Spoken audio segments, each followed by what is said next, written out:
guide for you this evening. I'm Chris. Thank you very much for watching.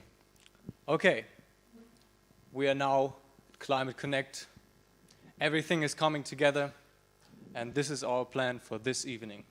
First of all, we will give you a tour around this platform. What is going to happen? Then we will talk about the features. Then you will hear about us, about the team, about the founders, and what led to this idea. And during the event, you will always feel free to comment and to ask some questions. First of all, you can always do it on Instagram or on WhatsApp or whatsoever, but we also have a certain program for it, Mentimeter. So you go to menti.com and insert a certain code. The code is linked in the inscription. Okay, and at 7 p.m., our platform, the beta version of climateconnect.earth, will be launched. Okay, after the official event, we will have some time and figure some stuff out with you. You can ask questions, they will be answered. You can show your profile and also your campaign or your project, and we will have a quick talk about it. Good. So now I'm going to present you Climate Connect in one sentence. Climate Connect is a global platform that enables climate activists to collaborate worldwide in order to fight climate change. And with this sentence, I'm going to introduce Nadine and Thomas. Thank you very much and have fun. Okay. Wow. Okay, thank you, Julius. Yeah, Climate Connect is, in its essence, a collaboration tool, and I'm sure all of you already know that. But we thought we would take some time and talk about collaboration in a little deep dive to see why we're doing what we're doing. So, obviously, we all think that collaboration is very important in order to fight climate change. Otherwise, Climate Connect would not exist. But I'm also sure that most of you would agree on that. Most of you would agree that collaboration is important in anything you want to achieve and in anything you want to do in this world. But why is that? And what is collaboration exactly? So collaboration consists of actions, of humans taking action, of humans interacting. And in order to take actions, you have to make decisions, because if I wouldn't take the decision to act on something, I would just do nothing. And in order for us to make decisions, we need to know what we're deciding on. And we can either know that by experience. We can have experienced something and then learn from it. For example, if I touch the hot oven plate and I burn myself, then I learn to never do that again. Or we can have basic biological instincts about something. So when I'm in a scary situation, I run. And I make that decision without even thinking about it. But when we think about what we're doing during our whole days, every day, then there has to be something else, because for example, I take a lot of decisions about things I haven't experienced and I have no biological instincts about. For example, I have never experienced the internet on a technical level. I have not invented it. I have never seen it. But I'm still here talking to you in a live stream. And I can do that because somebody else has invented it, has told somebody about it, and then I have some amazing people here with me who know what they're doing in putting on this live stream. And this is made possible because we transferred knowledge to one another. And that might sound fairly obvious to all of you right now. You're like, well, of course you did. That's normal. We do that every day. Exactly, we do that every day, but it's still an amazing thing that our minds are able to do that. Because we are navigating through our incredibly complex world, relying on what others have found out and what they have written about or what they have told us. And we're able to do that because we have the ability to grasp abstract concepts. And let's see this one. We have the ability to grasp fiction. And I don't mean that in the sense of the word that we normally use it, But if we would not be able to grasp fiction and to imagine stories, we would not be able to understand what somebody is telling us if we haven't experienced what he's telling us about before. And so we would not be able to grasp new ideas or concepts. And essentially, this is what differentiates us from other mammal species. And I don't know if some of you know the book *Sapiens* by Yuval Noah Harari. If you don't, huge recommendation at this point. But this is essentially what he's talking about throughout his whole book when he explains how the humankind came to where we are now. It is because we can flexibly collaborate in huge and large groups. And we are able to do so because of our imagination, because we can tell each other about abstract things like the future and a vision we might have for our group or for something else. So other species can only describe what they know. They can't talk about abstract concepts like laws and states and stuff. And our societies obviously would not have evolved like they did, and we would not be where we are right now without collaboration, without transferred knowledge. We would not have been able to start living in larger communities and, for example, share responsibilities for growing food or for building houses. We would never have been able to establish states, laws, and governments. And collaboration gets even more important as we look further in our societal development. For example, companies and our whole economy would not exist without collaboration if we wouldn't have mastered the art of sharing responsibilities. And the fact that people are able to dedicate their whole life to a cause, for example, to research something during their whole life, is made possible by collaboration. It is made possible because they have a roof over their head and something to eat and a phone to share their knowledge without having to invent the phone, without having to grow their own food and all of this kind of stuff. It is made possible because they're living in a system of collaboration in our society. And these mutual dependencies between every sector of society are even becoming more stronger as technology develops. And so to sum up, collaboration at its core is a very important human trait, and we seem to be amazing at it, so let's use it. And thanks, Julius, too. So, as Nadine just said, the humankind has been really great at collaborating, and we did incredible things. For example, we managed to wipe out about 60% of all the animal species on Earth. We managed to warm our climates at a speed that has never been seen on the Earth history. We've managed to create a hole in our atmosphere and many other incredible stuffs. But at some points, people had fun, at least some of them did, but we need to change. It's the time to change. And to do so, there is no better tool that we can use than our mutual ability of collaborating. And this is only by doing so that we will be able to fix the climate crisis that we are encountering right now.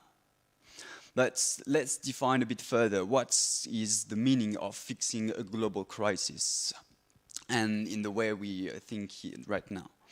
And 3 indicators can be highlighted. The first one is that we remain under the plus 1.5 degrees Celsius by the end of this century. The second one, and to stop and reverse the environmental deterioration that we have done so far. And the last one is to restore the human dignity without which we won't be able to accomplish and collaborate properly. And this is the climate crisis is a global problem. So obviously it needs to have some global solutions. And those global solutions won't be able without different people acting from different locations and acting with different skill sets. And other global problems, it needs to have a systematic approach on the way to change things. And so this, again, we need our power of collaborations to manage to do it. And more precisely about what's the importance about collaboration, there is 3 main categories of advantages that can be highlighted, which are the share of resources, of risk, and of experiences. So the point is not now to make a whole definitions of it. So we will just take a quick example to present them. In my hometown, there's 2 of my friends who wanted to create a permaculture farm project. So after the school, they both had knowledge, they both had time, they both had energy, and more globally, resources. But they were still needing a place and equipments to do it. So they were needing to find someone who would agree on sharing the risks of investing some times and some money too on having this tool that might help them to build these projects. And they found him. And then, after a few months, there were an old grandma who heard about them and then came out and checked the project and slowly start helping them by sharing her knowledge, sharing her experiences about how to grow crops and how to mix cultures. So this is a real concrete example of what can be the benefits of global collaborations on the 3 categories who are sharing resources, sharing risks, and sharing experiences. But as you all think on this type of projects, it only have a small and really locate impact. So the very important questions that we can have is how many people do we need to make things change, and actually how many people are already taking actions in order to do it, and what are the needs, what do they need to make it change? And so this is the question we tried to answer with a survey that we spread through about 150 organizations in 2 different countries and 10 different countries. And we had some really interesting results in the way that about 90% of all the sustainable organizations that we were contacting were actually already collaborating with other ones. And yet, about 80% of them were still needing some more collaborations and looking for more collaborations opportunities. So this highlights a true need of putting people together and connecting all of those ones in order to help each others to create some sustainable world. But this can't be possible if there's not an involvement from the populations. And to do so, the populations need to be aware and conscious about all the different matters related to climate change. And other studies have also shown that, for example, in France in 2019, about 75% of French populations did already take some actions on a small or higher level in order to change their habits and their lifestyles towards a more sustainable one. And in the same time, the trust they had in companies has also decreased by around half within the past 15 years. So what we can take out of those 2 surveys is that in one hand, we have organizations that are already collaborating and are always willing to and looking for more people to collaborate with. But they also need some people with some specific skills to help make them having a bigger impact. And on the other hand, we have people who have tremendous capacity of energies, of innovations, and some and skill sets. And the easiest way to truly and real and fast and quickly make things change would be to connect all of those 2 categories in order to make it happen quickly. And so this is the the idea what we had behind, and this is the question we wanted, and which makes start Climate Connect, is why to not create an easy way for connecting climate protectors worldwide. Thank you. Thank you very much, Thomas, and thank you very much, Nadine. Okay, so now you quite get the idea what's going to happen in Climate Connect. It's all about teamwork, it's all about spirit. And when we talk about spirit and teamwork, we firstly need to refer to the team itself. Who built it? What happened? We have now, let me check, 14 minutes until the final launch. And until then, I'd like to introduce to you Thomas, Toby and Chris, the founders. And now there's going to be a video. I'm Chris, I'm an entrepreneur from Erlangen, and I'm acting for climate change because it's the biggest issue we ever faced. Hey, I'm Thomas, I'm an engineer from Paris, and I'm taking action against climate change in order to preserve the environment and its ecosystems. Hey, I'm Toby, I'm an engineer from Erlangen, and I'm acting against climate change to leave the next generation a better world.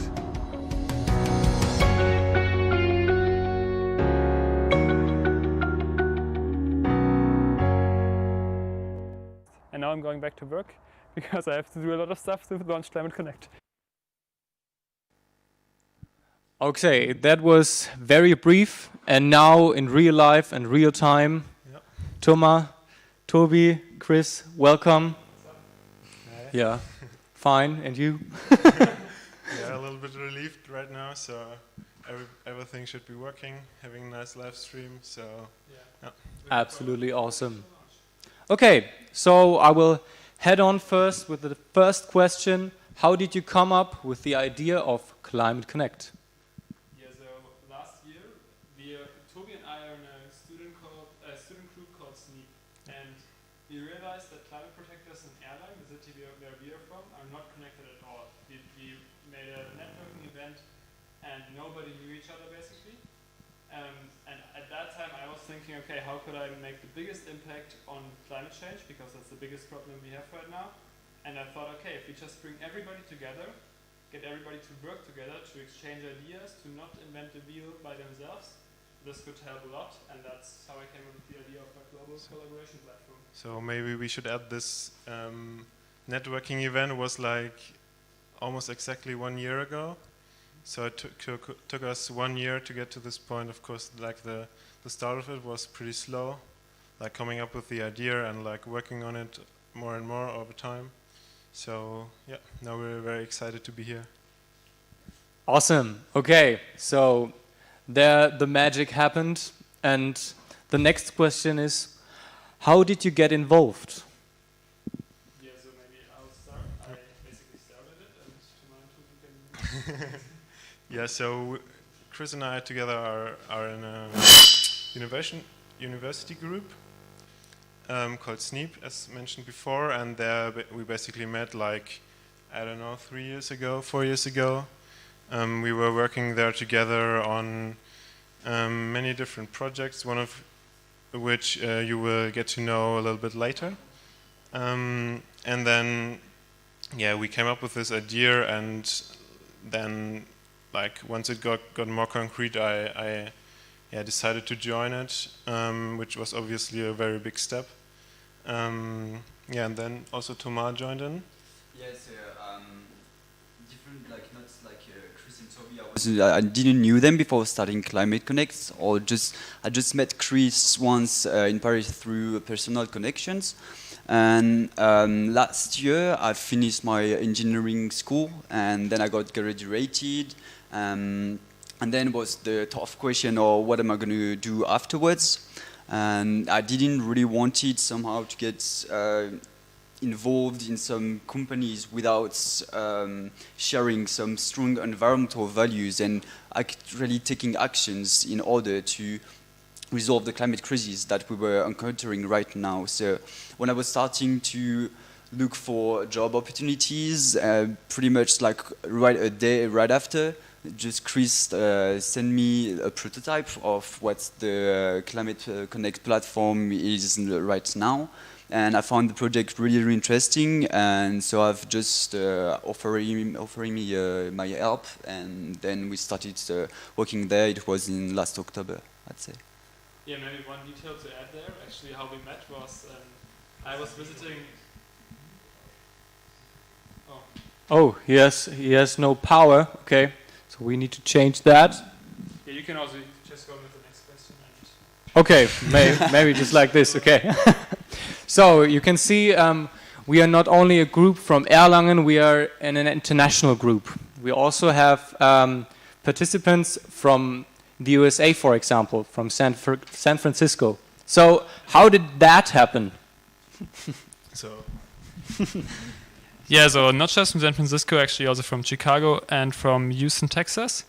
So basically, we were 3 people working on it, and I was super excited that we were actually a team and I wasn't doing it alone.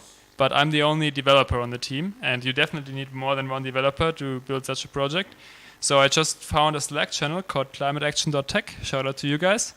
And there's people who work in tech who like to be involved in climate action. And yeah, there I met first Reese Langerock.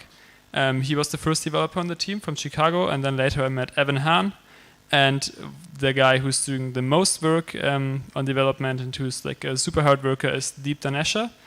So, and actually just recently Susan Chestnut joined the team from Texas, and she's pretty new on the team, and we're really happy to have her. And yeah, without this Slack channel, I think it would have been very hard to realize the idea of Climate Connect. Yeah. Oh, sorry. You want to go on? Oh no, just changing the microphone. Okay. Yeah. As you can see, there's lots of spirit and lots of motivation. So the main question is, what do you want to achieve with Climate Connect? So, like the main goal is to accelerate climate action, because it really is a climate emergency at the moment, and that's the biggest thing we need to work on as humanity. So, yeah, as said before, we basically thought about what would be the best way to achieve that and to do that, and yeah. So if you go down a level, so to say, we want to encourage collaboration and encourage people to work together a lot more, like all around the globe. And we want to achieve that with our online platform, Climate Connect, where people can share their work and basically allow others to replicate it. So if you put a lot of effort in a project and then you do it maybe one time, and then like all that knowledge you collected is basically gone. So we want to change that with a platform, and want to allow you to share your knowledge so others can, yeah. Now I'm missing the word. Can benefit from it. Yeah. Okay. Yeah. So lots of input. So basically, it's about efficiency. Okay.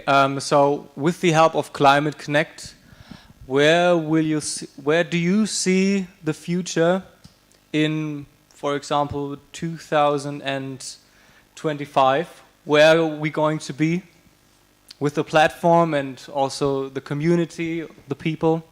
Sorry, so if we try to look that far, something that we really want to happen is that people, like individuals from everywhere, can have an access to all the different environmental projects that are doing nearby. So in the way that as individuals, if they want to get involved in any actions, they can just easily get to know what's happening in there, and also talking to the people to see what are the skills and what are the needs, so they can just offer them help. But also on another scale, it's also about organizations collaborating between each others. And so with the platform, the more the platform is going to grow, the more people and projects are going to be in there. And as Toby just said, the idea is to increase the replication of projects into other locations, and also for the different projects that might create synergies from it. Okay, very nice.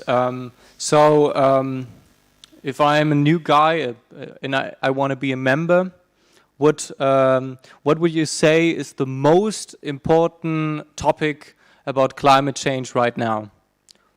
What is the first thing that is going to be faced? Well, you can't really see it like that. We are fighting on so many different fronts, and we need people with all types of skill sets to work together and with all types of knowledge. And right now, the only way you can connect is basically through personal connection. Like you can maybe randomly know some guy, or maybe your organization collaborates with one other organization on this topic, but we need a global network where everybody can work together, where you can easily find people. For example, you want a web developer who wants to work on climate projects.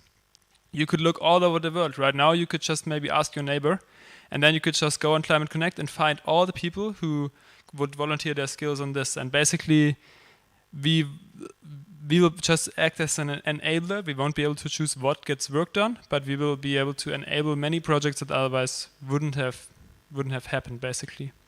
And a lot of knowledge exchange that wouldn't have happened because you only connect randomly and you don't have a structured platform where everybody who is working on climate change is on.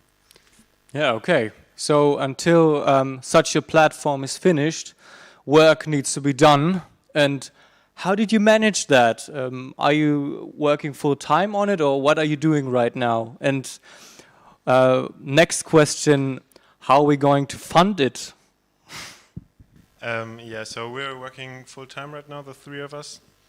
But of course, like doing such a platform is like a huge task, and we never could have done it alone. So we have a lot of volunteers who many are in the background right now. You will see them quite soon when we are actually going online. I think it's only like 2 minutes left. Ooh. So get ready to sign up for the platform.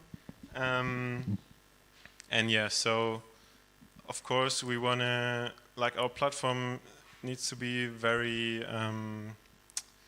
how to say, easy, like unabhängig.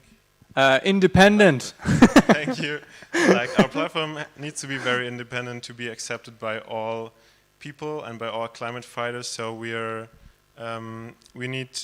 rely on donations to run it. So at the moment we're doing it for free in our free time, basically.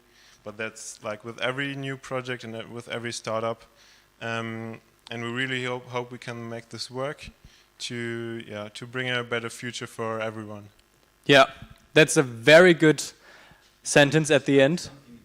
Oh, sorry. We only rule through donation because the platform will be completely free for everyone, because it would be pointless if we were creating such collaboration tool, but only people who are having money mostly money could access to it, because having to pay something. So the one really important idea we are having through this platform is that you need to be free and accessible for everyone and wherever they are and whoever they are. Okay, so now it's time, right? You have the time.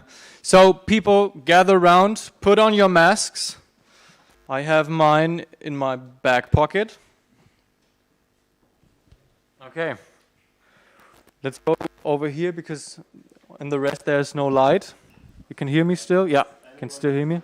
Can anyone look at the screen and get the time? Do you have the phone? It's not seconds. Okay, people gather around. So just start counting. How many seconds do we have? Yeah, they're checking on it. As you can see, None. Okay. okay, Then Let's go. go on. let's go.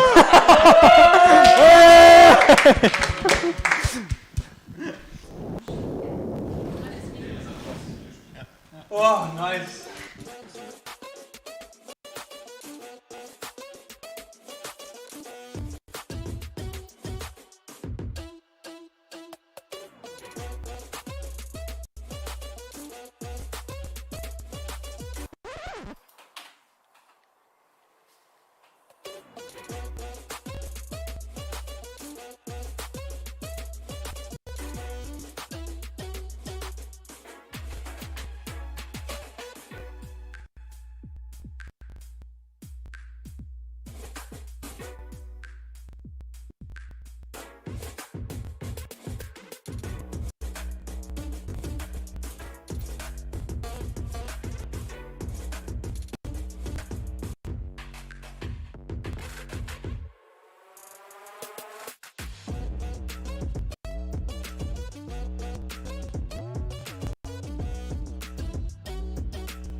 Okay, perfect timing. Now, Chris is going to talk about it. You will see. Enjoy. So now that the platform is online, I would like to thank a lot of people who this wouldn't have been possible with. I started alone, but I would have never gotten here without all the people who joined in, and we are now a huge team. So that's awesome. So first of all, I would like to thank Thomas and Toby, who joined this when it was really just an idea and we had no idea where it was going. It's much more concrete now. We're much closer to making it also be stable. So these are the first two people. Then I would really like to thank Deep, who, without him, we couldn't have developed the platform. He is a super hard worker, super smart guy, and yeah, it wouldn't have been possible without him. I would also like to thank Nadine, who's really been working her ass off the last few weeks and also the time before that. Like, we were sitting in the office every day together, and Nadine was there basically as much as the full-time members. So yeah, huge props and huge thank you to Nadine. So also thank you to Julius. He's been doing a lot of work on social media. He's doing a great job today moderating this evening. And yeah, awesome. So huge thank you to Michi as well, who created all the videos for tonight. So every video that's pre-produced that you can see, besides the donation video that Julius created, is made by Michi in like almost cinematic quality. So really awesome job. He's in Spain right now, so greetings to Spain. Then thanks to Evan. He is not as active anymore, but he also contributed quite a lot to the project, and he's a super smart guy. So thank you for all the work you've been doing so far. Quick thank you to Reese Langrock as well. He isn't working on Climate Connect since like half a year, but he was working really hard on it when we started developing the actual platform, and we maybe would have never gotten here without him. Also thanks to Susan Chestnut, who is pretty new on the team and has already worked on her first few things in software development, in the development of the platform, and she was a huge addition to the team as well. Also thanks to all the people, to all the professionals who helped us by doing things for free or much cheaper than they would have usually been. First of all, to Obacht, the people who are right now producing the live stream. We wouldn't be here without them. Also, thank you to Christine, who did a lot of design for us. To Niku, our photographer from this evening. He actually there's a few posts on Instagram where he's linked as well, so go check him out. To Niku from Oregon Partner, he's a lawyer and he helped us a lot with our data protection and terms of service, creating those. And also thank you to Rafaela, who helped us a lot on tech stuff. And lastly, thanks to all the other volunteers that I haven't mentioned yet, who also did great work. So those most of them are here tonight. Maggie is here. Thank you to you. Thanks to Judith, who's also here tonight. Thank you to Fabi. He did a lot of work. Thank you to Ann-Kathrin. She isn't here tonight, but maybe watching the stream. Thank you to Mathis. And thank you to Jonas, who's also here tonight. Yeah, so those were all the thank you notes. And I think we can keep going. Quick thing. You need to post, comment, write question on, for example, Mentimeter. We would be very happy, and join, sign in, and have fun. Okay. So now to the platform. Can this laptop screen be seen on the stream? Yeah. Okay.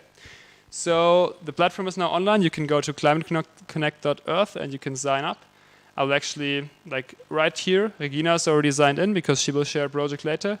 So right here you can sign up, create an account, and you can start connecting with other climate protectors. So let me go through the main page. Here you can see a lot of cool climate projects.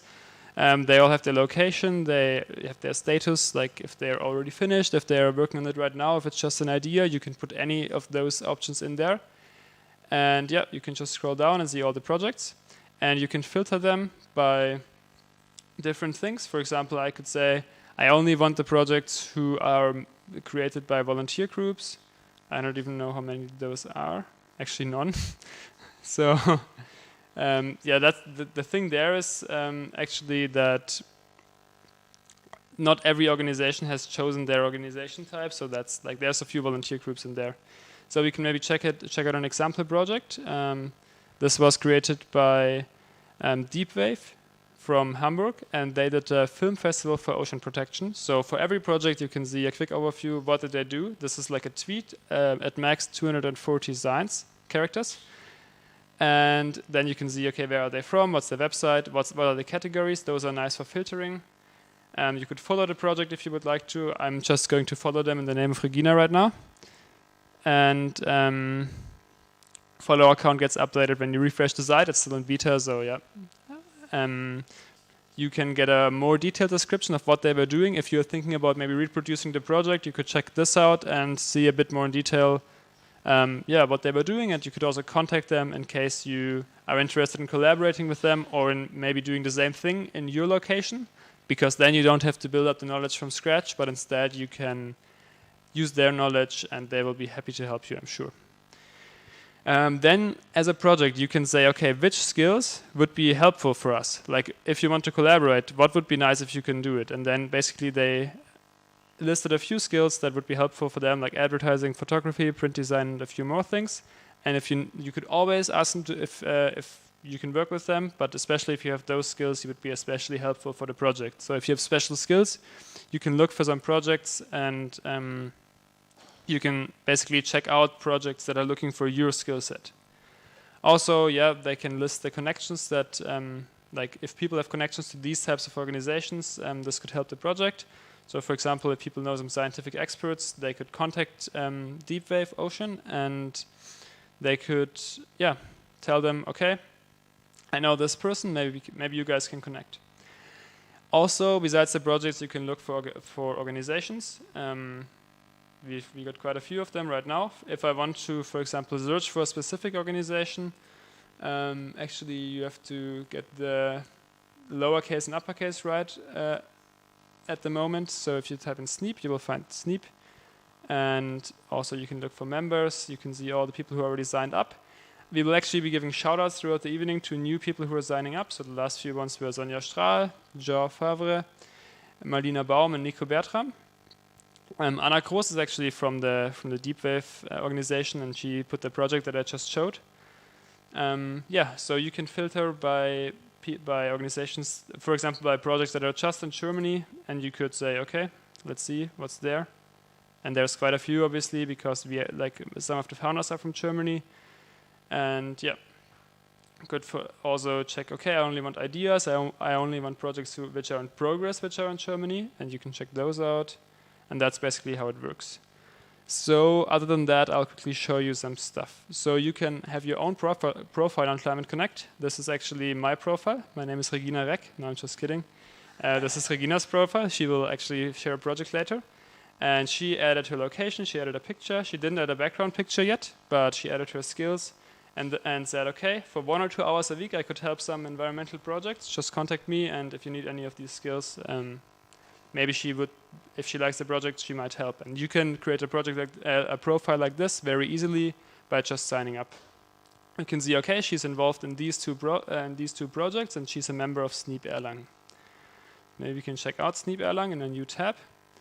So if you go here, you can see, okay, this is Sneep Erlangen, and they are from Erlangen. They have a short description about what they are doing. They have their website linked, and if you want your organization to have some more exposure, you can create an organization profile, and there you can see these are all the people who are members of Sneep Erlangen. This is basically the organization out of which Climate Connect, Climate Connect was created from some ideas that originated in this organization, so there's already a lot of people signed up. And then the last thing is you can share a project. So that's the most important thing that we would like all of you guys to do. If you're doing great environmental work and you would like to share it with the world, you would like for other people to replicate it in their locations, then you can just share a project. You can say, okay, I'm from this organization and I'm doing this and this, but Regina will show this a bit more in detail later. So I want to show one last page. Actually, that's something that we talked about earlier, and that's the Support Us page. I know it's obviously a new platform, and you might not always want to give your money to something that's so new, but we thought a lot about how to finance ourselves, and we could have done a business model. We could have said, okay, maybe you pay if you search for some employees or whatever, but we honestly think if we really want to make a difference for climate change, we have to be completely independent. We can't depend on any corporation and on any customers. So we would like to completely fund it through the community, through donations, but this will only be possible if all of you help.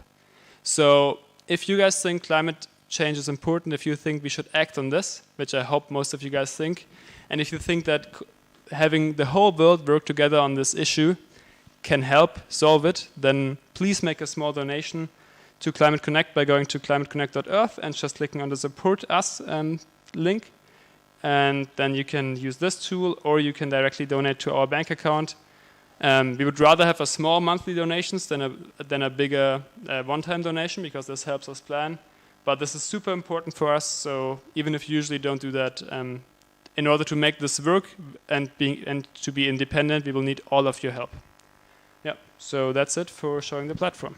So that was the best introduction that could be. Yeah, I'm hyped. I signed in. If you have any questions, comments, just put them on. We are very hyped and excited. If you want to share your project, your profile, etc., just mention it. And now, to make it a little bit sweeter, I've created a little video.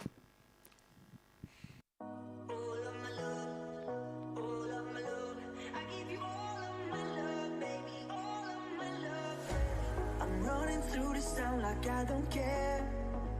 I'm hoping you will answer all my prayers. I will try my best and I will breathe again, 'cause I'll give you everything. I give you all of my love, baby. All of my love, baby. All of my love. All of my love. I give you all of my love, baby. All of my love, baby.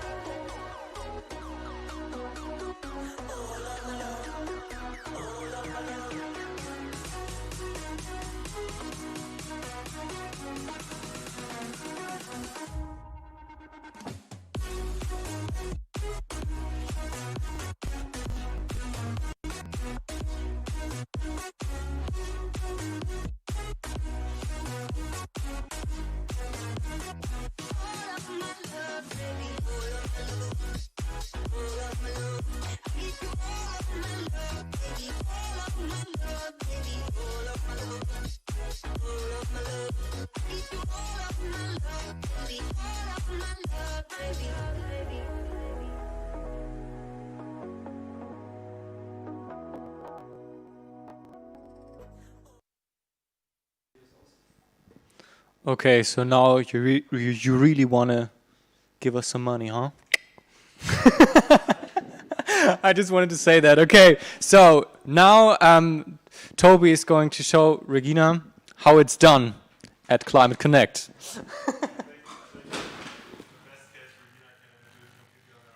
We really tried hard to make it as easy as possible.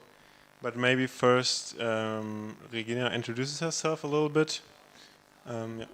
So you've heard already about me if you were in the live stream the whole time, because I'm Regina and Chris used my profile. I'm a member of SNEEP, which was also already mentioned several times, because it's the Student Network for Ethics and Economics and Practice. So it's in German-speaking countries a network, that is about sustainability and also ethics and economics. And we are the group of Erlangen, located, or it's university groups. So we are all, or mostly, students working there.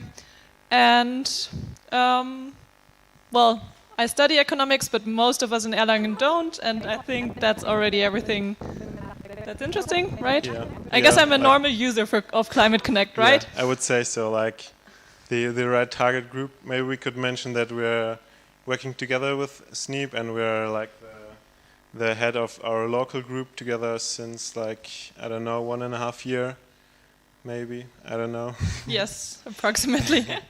Yeah. So, and actually, the project we're putting on was for a very long time our cool example project on the platform. Like everywhere we showed our prototype of, this was the one project we always showed, because yeah, I think it's a really cool one, and it has a lot of potential, and also a lot of potential for replication. So yeah, maybe we're just gonna start. Yeah, so I hope you can see it. I'm already logged in. So the registration was also very easy. And then I want to share a project. Well, it's not a personal project, but my organization's project, which is SNEEP Erlangen. And the project we want to share with you is actually that I will just shortly explain it to you. We thought about that it would be really, really interesting to have a canteen with CO2 labels for every meal they offer. Because, you know, students often go to the canteen, and we as a group know a lot about CO2 labels and so on.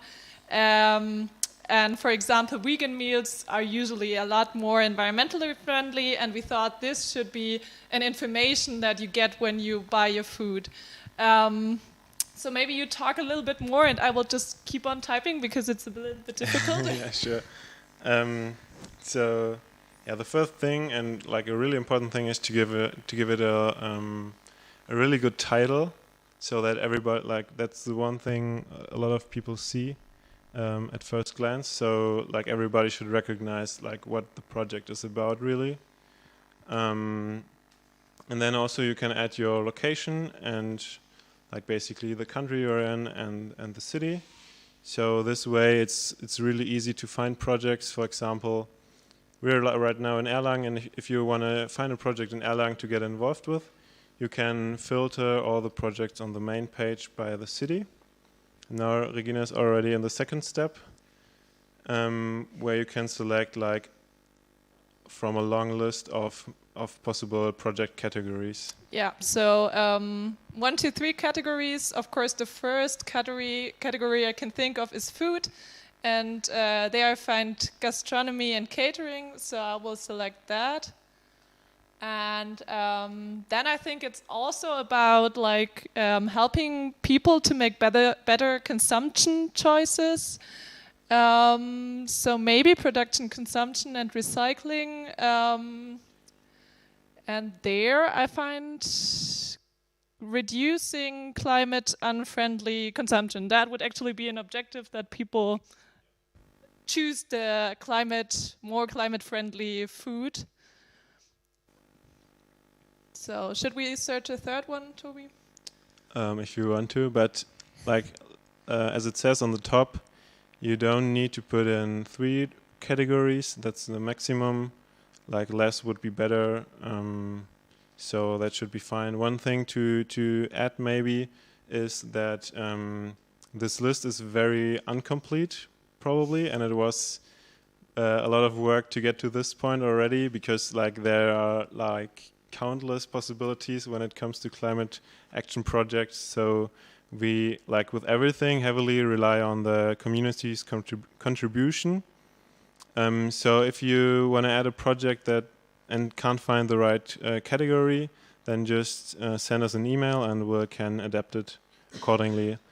Later on a little feature we have planned that you can add your own custom text in the category. So this way you will be able to put it in directly, and then we can see which categories are really needed. Okay, so I put in gastronomy, and now I thought encouraging climate-friendly lifestyle is also nice. Yep. So I will go on to the next step. Until now, I think it's really, really easy. Yeah. Okay, so now we see here the title, CO2 labels for university canteens. And actually, our project is still in progress, right, Toby? Yeah, it's not finished yet. A little bit delayed due to Corona, I think, and other stuff. But yeah. Yeah, maybe we should tell people how it all started, because I also have to put a start date now, and I don't remember perfectly. I know that we started it last summer term. Do you remember whose idea it was? I know that Chris was really involved. Yeah. Was it his idea? Yeah, maybe beginning of last year, like maybe March would be good. But like everything, like with every project, you can adapt and change everything after the fact. So it's not a huge problem if the data is a little bit wrong. Okay, now I already prepared my short summary. This is like up to 240 characters. It's not a lot, but it's just so everybody can, on one or in a few sentences, see and understand your project. And maybe this is now the point to really tell you what the project was about.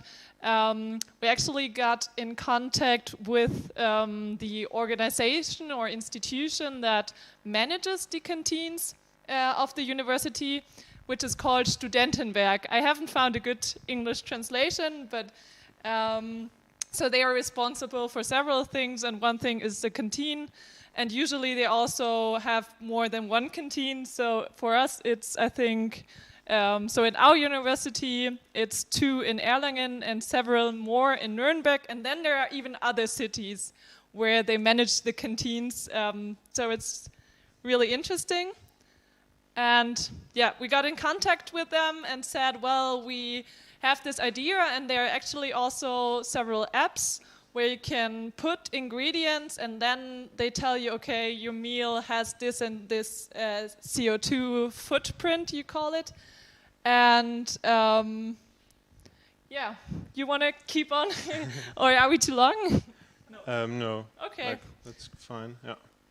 So what would you say? How did the Studentenwerk react, or what did they do? Yeah, at first it was a little bit hard for them to get used to the idea, of course. Like, it's always a lot of work to do such projects, but they're in general very open with collaborating with all the students. So in the end, like, we worked on a good solution. And maybe also, I don't know if you already mentioned that, but we tried to work out the CO2 footprint of every meal ourselves in the beginning. And that's exactly what you see there. That was like in the photo, that was like a little test run we did. So we got the meals from that day and all the ingredients. And then we went to a website where you can calculate the CO2 footprint of meals. And then we made like a big poster and put it in front of the entrance, so everybody could see like what the footprint of each meal was that day. Yeah, and we talked to the students, and it was really interesting. So yeah, now you see the picture, I think. I hope it's not too small, but it's in front of our university. And I think I will now upload it. You can make it bigger or smaller, but I think it's fine like that. Yeah, so it's already here, and now comes the project description, which is a lot larger, where you can put all the impact, the idea, the recommendations you have, the objectives, so everything that's really important and interesting for the project. And what I really like about the project is that so at the very beginning, we thought about ourselves getting a database on CO2 labels of food and then just calculating it ourselves, but that's not feasible. But actually, the university got into contact with companies that do that. And yeah, it's still, as we said, an ongoing project. But what I really like is that it doesn't work with bans or prohibitions, but it gives every student and every university member additional information to base their decision on.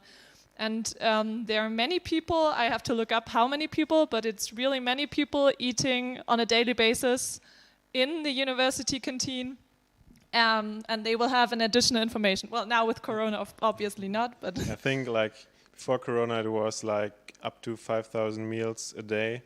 So that's really quite a lot of people, and if you give all of them a little nudge each time they work out what meal they want to eat that day, that could really have a big impact. And that's also one question we ask for the project description to put in, or to think about what the actual climate impact is when doing your project. So, like when you work on these. When you work on sharing a project, is also a little bit about thinking for yourself what you really want to achieve with your project and what the impact of the project might be.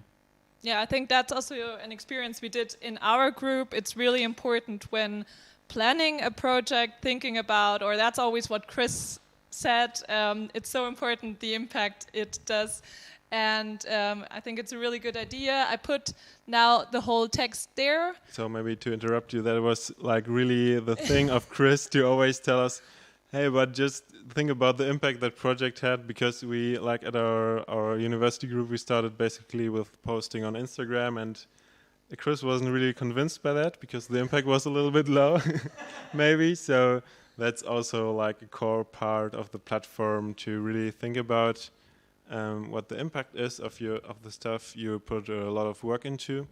Yeah. And that's also a feature that will come at some point. We don't know yet when, but there's some plans to calculate the impact of your project. Nice. That's really good. And yeah, you can read the whole text now when I published the project on the website. But what I also want to highlight, I really like about this project, the scalability. Because when you think about it, well, it's now our Studentenwerk for our region, and that's already several canteens. And then there are other universities in other cities, and in whole Germany, in the whole world, there are companies having canteens. We already had we already talked to somebody from Siemens, for example, who was really interested and thought about this might be a nice thing to implement. So, and once this project is done, we will know about all the resources and everything that is necessary to implement it. And furthermore, I felt like the people in the Studentenwerk and from the university were really collaborative, and they were also got excited about this. So I think it's a really, really nice project. So I will go on. For this specific project, we don't have a website, so I won't put something there. Should we allow collaboration on our project, Toby? Of course. Of course. Okay. So but yeah. Yeah, maybe a little explanation on that. You can decide there if you're into collaborating with others. For us, it would be like if someone wants to help accelerate our project in any way, or if your project is already finished, it will ask you if you want to collaborate with others when they are doing the project. Basically, to tell them what you did, what your thoughts were going into the project, and that's what you can put into there. And also you can select specific skills. That was what Regina going to do right now. The skills will define which types of skills you really need to really get the project going. And this way you can select the same skills on the main page, or you can filter by them, and then you can find all the projects that require these skills. For example, if you're a photographer, you want to get involved in something, you filter on the main page by photography, and then you find all the projects that could need your help. So you can select some. Yeah, I think right now the project is a little bit on pause, and actually already, or I would say the Studentenwerk is already collaborating on it. But I thought now that we might need a little bit more attention on it on our social media, and maybe give some updates, or I don't know.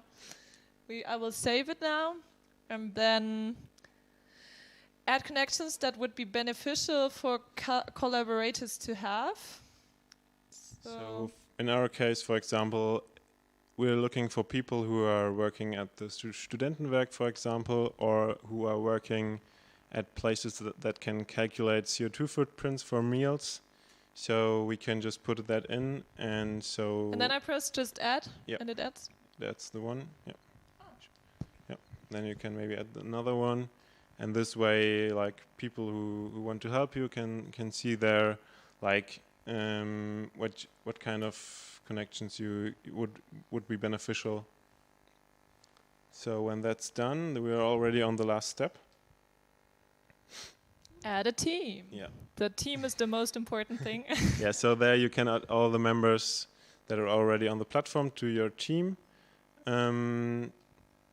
Yeah, just type in the search bar and it will show the relevant ones. And also in a couple of weeks we will implement a feature that you can directly from this search bar can invite people who are not on the platform yet and send them an email to join. Then you just put in how many hours they approximately worked on the project. We made that a necessary field because we know it's really hard to estimate that, but it's also really important to know how much time a project takes, even if it's just an approximation. So just put it in roughly, and then we're all set to publish our project. You also have the possibility to save it as a draft. So if you're not quite sure and you want to work on it later a little more, that's also possible. But we want to publish it, right? Yeah, sure. Okay. Just wait a little second. Okay. Yep. I thought there was an error, but obviously there's no. And I can see my project here. Yeah. So if you go on the platform now, you should be able to see it, have a look at it, and if you're interested in collaborating or doing it yourself, then just give us an email, send us an email. Or and follow we'll be it happy. on the platform. Yeah, sure. Yeah, so that would be it for us. Okay, thank you very much. That was very detailed, and now everybody knows how to do it. It's quite intuitive. You can make it, and I'm happy if you join. Some of the people who already wanted to join mentioned that they have a problem with the email address. No worries, we all are going to authenticate you personally, so you get your account. Just wait a little bit, and everything will be finished. Okay, so before I introduce the new two people in this talk, I just wanted to stress that Climate Connect is a non-profit organization because we believe that the possibility to collaborate and connect should be free and available to everyone. We are thankful for everyone who wants to support the project. Okay, so we are going to the next topic, and it's about climate justice. And please have a warm welcome to Chris and Maggie. She's actually called Magdalena but I always call her Maggie. Okay, have fun, you two. Maybe while Maggie is getting a microphone, one more quick thing on the email issue. So basically our email provider is offline right now. It's not our problem. They're having problems. So your emails aren't going to be sent. If your verification emails aren't going to be sent. But instead you can just wait 1 or 2 minutes after signing up, and then your account will be automatically verified. Like, not automatically, we actually are manually doing it. But you will just be able to log in without getting the email. This usually doesn't happen, but they seem to be having some problems. So yeah, sorry for the inconvenience. Sign up, wait 2 minutes, and you can log in.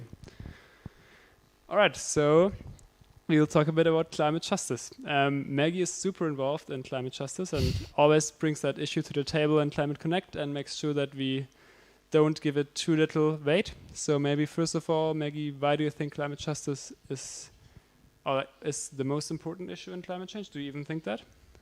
Yeah, actually I would say yes. I mean, just to explain a little bit about climate justice, it's an approach which considers climate change not only as an environmental problem or as like a technological challenge, but as an ethical and political problem, and as a complex question of social justice. And I think it's like the most important topic, because what we see is that states, mostly in the global north, have the highest CO2 emissions and are therefore more responsible for climate change than states in the global south. And if you look at the effects of climate change, we see that there it's the other way around. So the states in the global south are more affected by climate change than in the global north. So we have a grave imbalance in that, and yeah, a grave social injustice. Okay. So how do you think Climate Connect needs to work in order to help, especially in the climate justice field? like what do you think is what actions are necessary to make sure that we can stop climate change and also do it in a just way? Well, I think Climate Connect contributes on different levels to climate justice, because I think it's very important on one hand to exchange the knowledge and to also exchange support between the Global North and the Global South. So it would be amazing if many projects from the Global South are joining the platform, and that then then more people from the Global North can join actions in the Global South through their projects. And also on the other hand, I think it's very important that projects in the Global North rethink their measures and their project and think about who is benefiting from our project and whom are we maybe damaging. Like, for example, are we maybe damaging people who are socially disadvantaged, who don't have the money to join our project? Okay. Do you have any examples for projects where this is especially important or where this maybe went wrong? You mean like projects on the Global North? Yeah, projects where you thought the issue of climate justice wasn't given enough thought, basically, or that were unjust, as you could say. Well, I mean, it's like an accusation that exists for example, in the global or in the discussion about the Fridays for Future movement, for example, because we see that it's more like focus or more white people are joining, well, like privileged white people are joining, and not POCs, for example, or BPOCs. So we see that there is something that is not like the movement is not addressing, which does not motivate POCs or socially disadvantaged people to join. Maybe as context, POCs means people of color. What does BPOC mean? Like black people of color. Ah, okay. Yeah, actually, I know quite a few activists that are of color, but I don't know what the percentages are. Yeah. So do you think that the problem of climate change is mainly created by industrialized countries? They are the ones that are emitting the most CO2. So do you agree? Yeah. And it's not what I think. I mean, it's what. But I thought you were going to say something. So, do you think that these countries have more responsibility in actually solving the crisis that they created, or should we all work together equally on it? No, like definitely the responsibility is higher, and that's also not a new thing. Like even in the United Nations framework for the Convention of Climate from 1992, it is written that we have common responsibilities but differentiated. So that of course we have to share the burden, but not equally, because the responsibility is also not equal.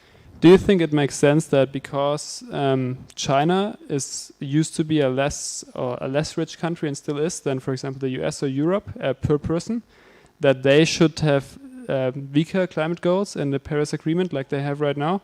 Or do you think countries like that who are like on the uptrend, should they be allowed to basically industrialize themselves on the basis of fossil fuels and just blow it all up in the air and blow up the earth? Or should they, just because the global north was allowed to do it like in the last 100 years? Or do you think that even though it would be just, we still can't do it? Well, I mean, first of all, development is allowed to anybody. Every country is allowed to develop, but of course, I mean, right now we have discussions about how to develop, and to develop maybe in a more like climate adapted way. So which is looking forward, which is sustainable. So I think we have to transfer knowledge. We have to work together that the development can like take place in a. I think that's quite good keywords and quite good arguments for Climate Connect, because I mean, I'm like, this is not basically. We need to globally connect in order to help everybody develop in a sustainable way. You can't let everybody do everything on their own. We need to all collaborate globally, work together and exchange knowledge, and not just on a government or elite level, but on every level. And that's why we need Climate Connect. Definitely. Anything you want to add, or should we conclude this discussion with this? Let's conclude with this. Okay. Thank you.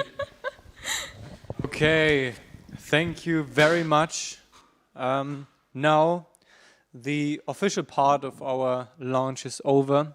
Thank you very much for watching. And now there's time for you and a quick talk with the rest of the members. I'm not quite sure how it's going to be installed. We had some issues. I have to go on, okay?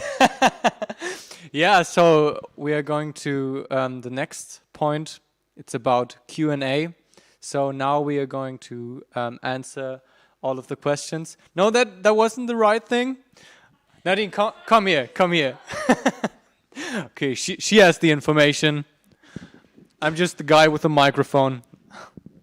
Okay, so I just wanted him to stall a little bit because we are still connecting with our volunteers overseas, and we will have a little bit of a talk with all of the other members of the team who are far, far away and couldn't join, but are still with us through the amazing thing that is called technology. There you go. I have an idea what I'm going to talk about. I'm going to ask some question to Maggie. Is your microphone still working? Yes. Yeah, we talked about climate justice, and as you have to know, Maggie is a woman of the world. She traveled far away and, for example, had half a year in Egypt. And what's it like, climate change, the topic? How is it stressed in Egypt? Well, like as I experienced, climate change is not the first topic that people worry about there, because like they have other issues to worry about. We have like 2/3 of the people are poor, like live in poverty, and climate change is more an issue of the elite, of the privileged people on the So that's a great problem, and they don't see the motivation to do something, because many say like we are not responsible, but they are suffering from the effects of climate change actually really hard. Yeah, that's that about this. It's very important, especially for example, people in Egypt. And with the help of Climate Connect, we are going to make it easier for example, the Egypt people to maybe start a project. So now.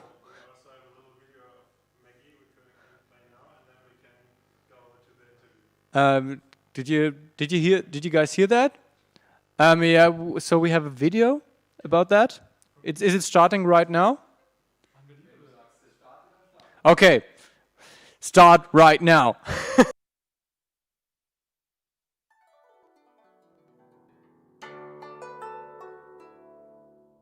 I'm Maggie, I'm a politics student from Erlangen, and I'm acting against climate change because I want to create a climate for peace and justice. We want to make sure that the people who are especially vulnerable to the effects of climate change are protected.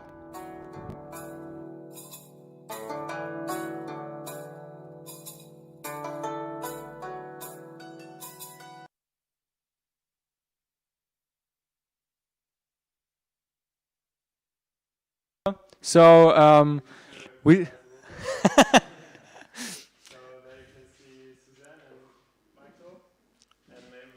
First, play a little introduction video of Michael, if we could do that. Okay, that will take a second.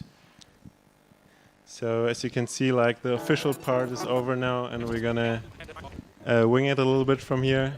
So like every of our volunteers gets a platform to say something. Yeah.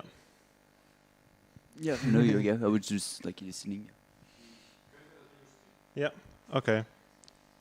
Video up.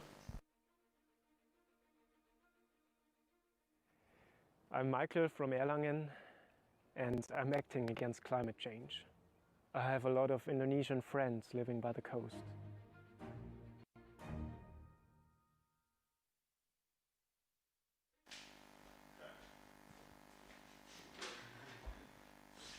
So maybe, Michael, if you want to start, because we've introduced you. I hope we can hear you. You're still muted, Michael. You're still muted.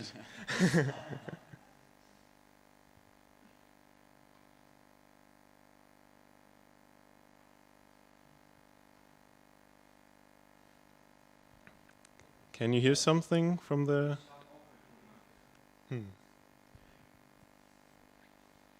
So we don't have any sound, Michael? Weird.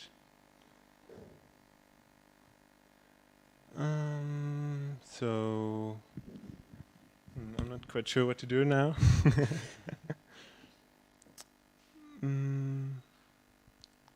Okay. Maybe we can try with Susan or...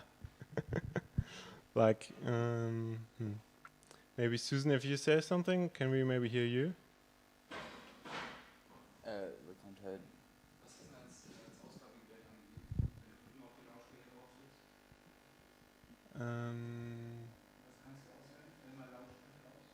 Okay. Maybe now? Now I hear something. Ah, nice. Yeah. Maybe just Okay. So maybe, Michael, we start with you. What do you have first? I want to do a double check, okay, if everything works properly. Which letter do you see now? And which now? Maybe it's why it's just to the other side. Okay. What? I thought that's an interview. Toby. Yeah. I thought you were going to ask a question. Sure. So maybe first, how did you get to know us? How did you get to know Climate Connect? Okay. Yeah, that happened over 1 year ago in the Silicon Valley. I was joining a spring school, and Chris, the founder of Climate Connect, was there as well. We shared one room for 1 week, and I really got to know Chris. I mean, not through the bedtime stories, of course, but we were taking a walk every day to San Jose State University.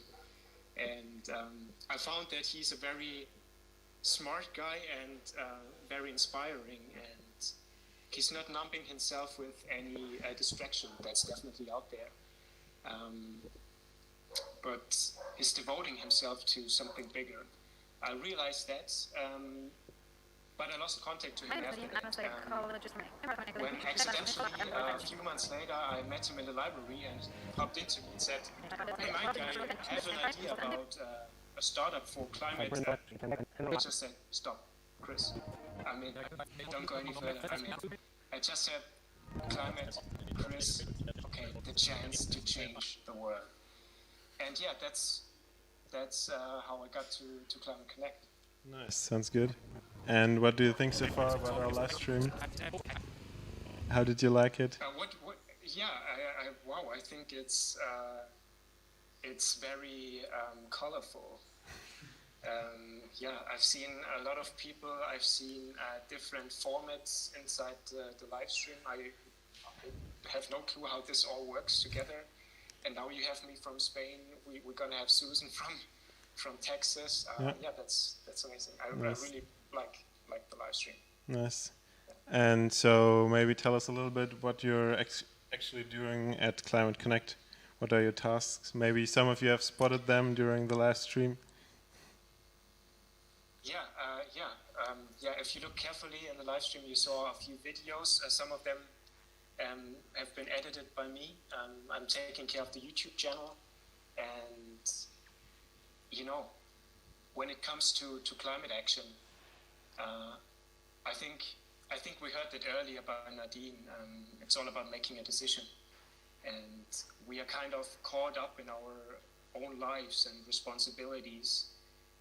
That it's very hard to make a change, even though it's just a small change.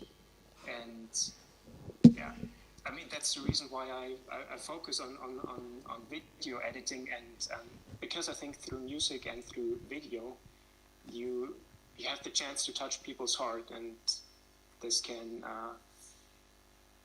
make some change. Do you still hear me? I don't know. Yeah, sure. Everything good? Okay, cool. Yeah. Yeah, that's the answer. So I'm doing video editing, and I'm very proud of that. Yeah. To make some entertainment for Climate Connect. Yeah. We actually really liked it. Every time you send a new video to our little temporary office, we watched it all together, and we were really excited and hyped about it. So that's really nice. Yeah. Another question, or do you have anything to add? Do you want to thank anyone? Or? Yeah, I have. I mean,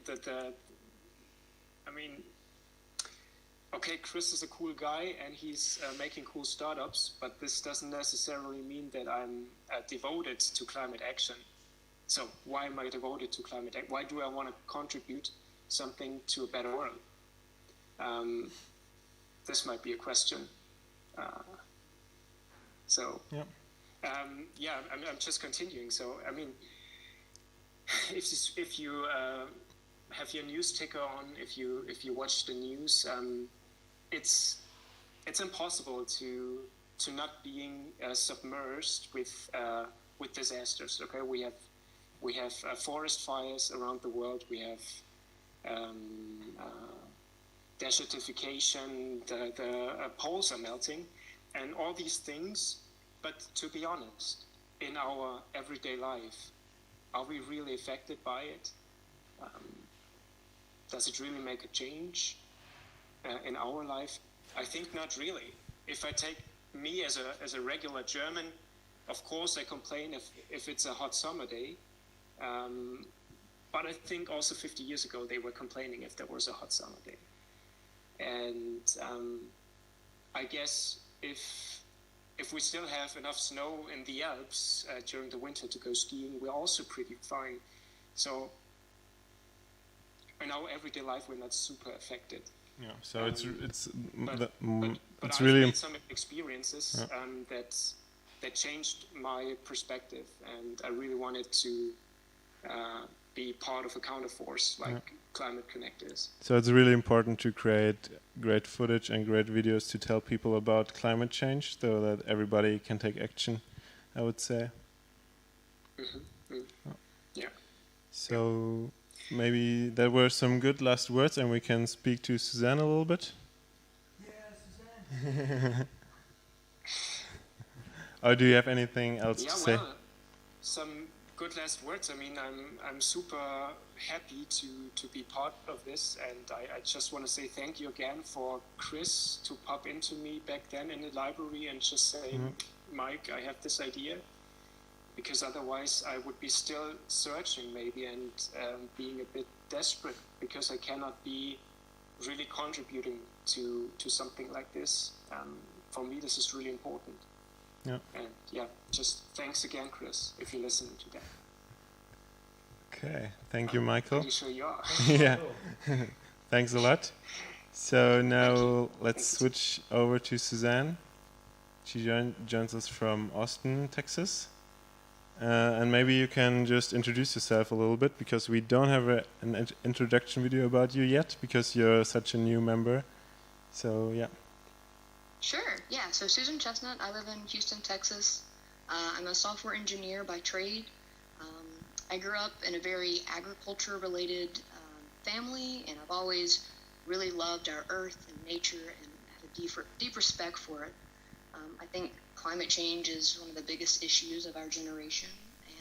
And recently, within the last year or so, I've really been looking for a project that I could combine my technical skills, software engineering, with kind of this passion that I have.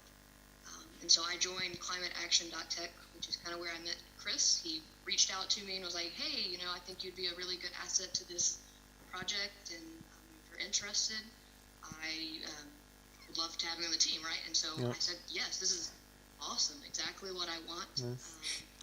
And the product itself is exactly what I've been looking for. It's kind of a way to really have that collaboration worldwide of people who kind of have the same motivations and passion. So super excited to be here. It's a great team. Nice. Yeah, we also are very thankful that you joined us, and Nice. Okay. Do you wanna add anything? Like, for example, how did you, like, why are you interested in climate change? What made you think about it, and what made you feel like I need to do something about it? Sure. So, to be completely honest, I work for a big oil company, and I don't want to say anything too negative about that because I still work for them currently. I'm trying to find a new position, but just kind of seeing what we do and how it affects our world. I've had the fortune to be able to kind of travel around, see glaciers, as Michael mentioned, and it really kind of hit home that I'm very far removed from what I want to be doing in life and what really matters to me. So it's something that I'm more and more passionate about, and trying to balance, making a living and taking care of myself, but also doing something for our world, right? Thanks a lot for the nice words, and thanks for having you. Was really nice, and Thanks. Yeah, thanks for letting me be a part, guys. Yep. Have a good evening and have a good day, actually. Sleep tight. Okay, so thanks a lot. Bye bye. Thanks, y'all. See you. bye. So I guess after this, the Q&A is starting, right? Yeah. That was the plan. Sure. Yeah. So I don't know if Nadine is available, because I don't know on which format we are going to see the questions.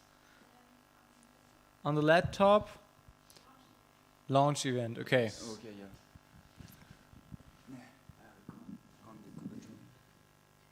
Yeah. Okay. We are going through the questions. We are answering them shortly, and if there are any people who'd like to present the organization, just mention it, and we will get you on stage.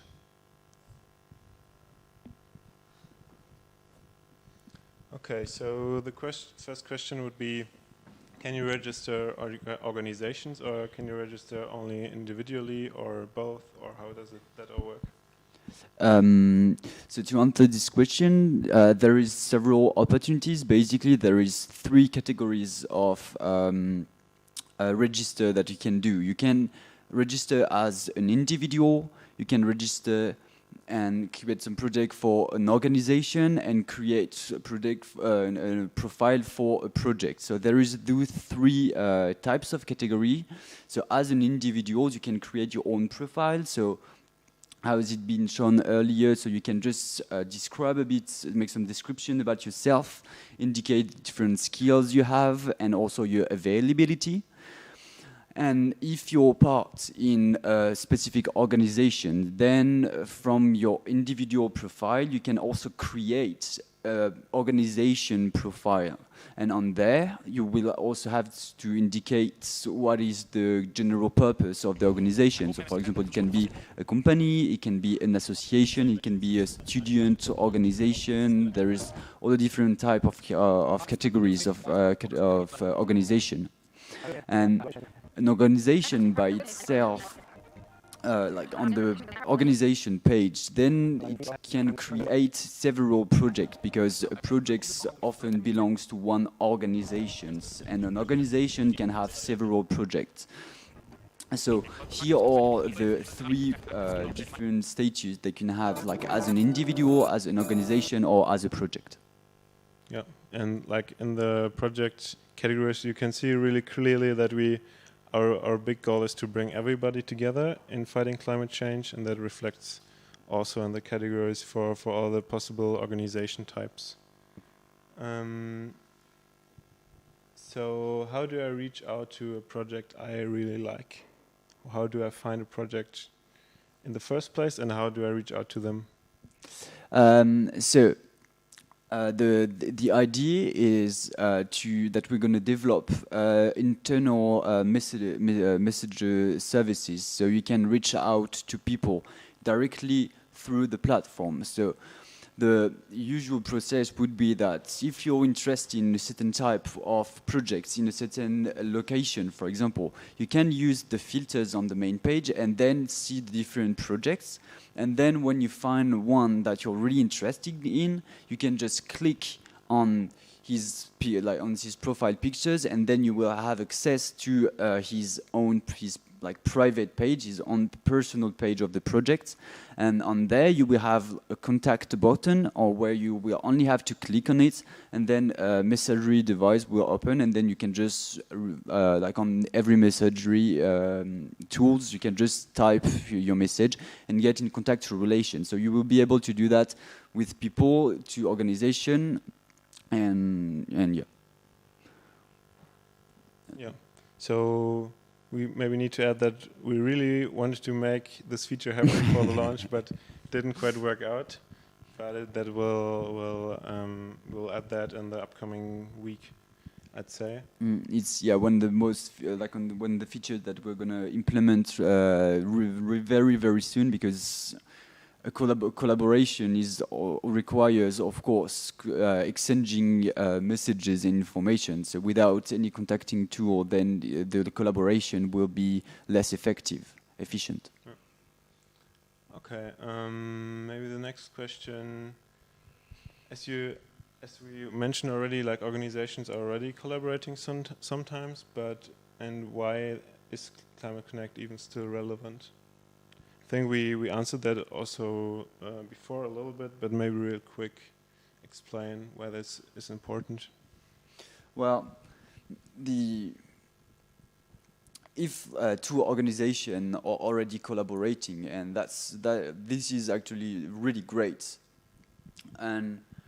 but it's not because only two of them can collaborate that they can't collaborate with the others. The thing is, like, for everyone to collaborate more, and so for example, for all other organizations to get integrated to those great projects, or for two other organizations to replicate the collaboration that other were doing, to get inspired from the other one.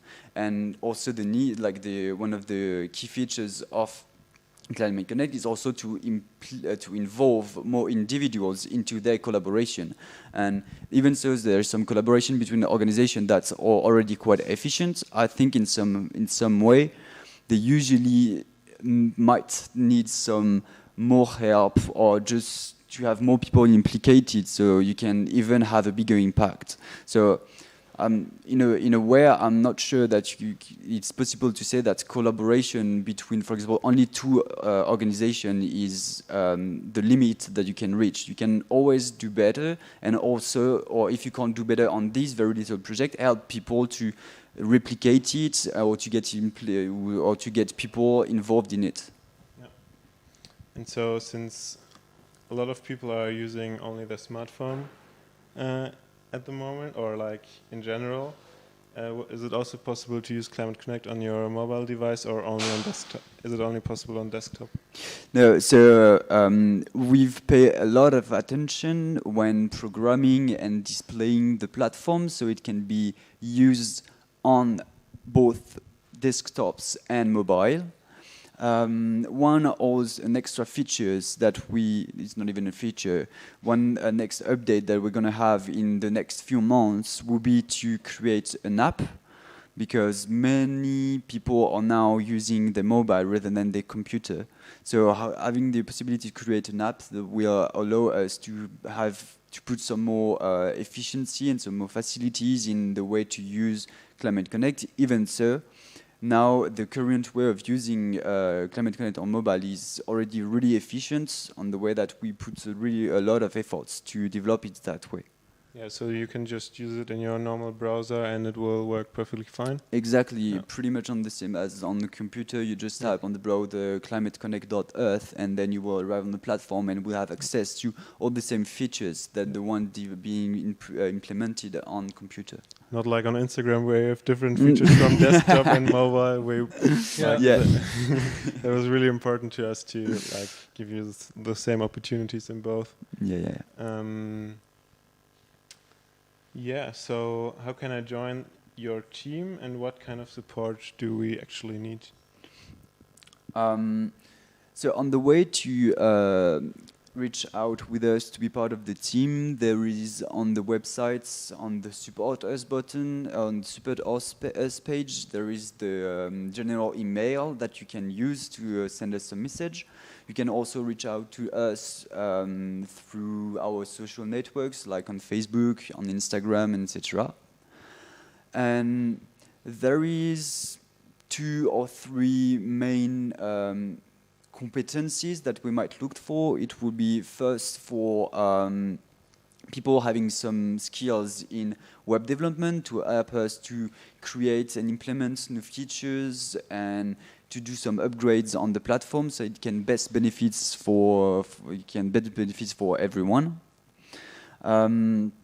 Also, if people are good at creating networks and all have some knowledge and so know some different people that are already taking actions and are interested in helping us to build this huge network and this huge community, they are more than welcome.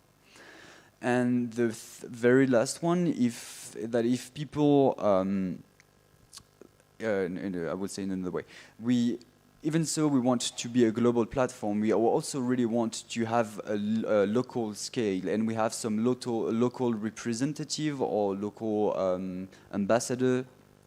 And if anyone wants to be implicated in the team, they can just start, but in their own location, start to list and to see who's acting in there, and so they can just start to build a local community. And then we are planning to organize local events so people can just get to know each others and start collaborating. Yeah. So that would be the 3 ones. Yeah. So maybe the most important one, of course, is spreading the word about us, because everybody will get the best benefit out of our platform if most amount of people will join us. So yeah, I think that's it for today. Yeah, it was awesome. It was a great journey for those who are still listening. I think that was a pretty good end. Yeah. I wish you a great evening. It was fun. And from the team... Yeah, thanks a lot for watching, and see you soon on climateconnect.earth. Bye. Bye. See you.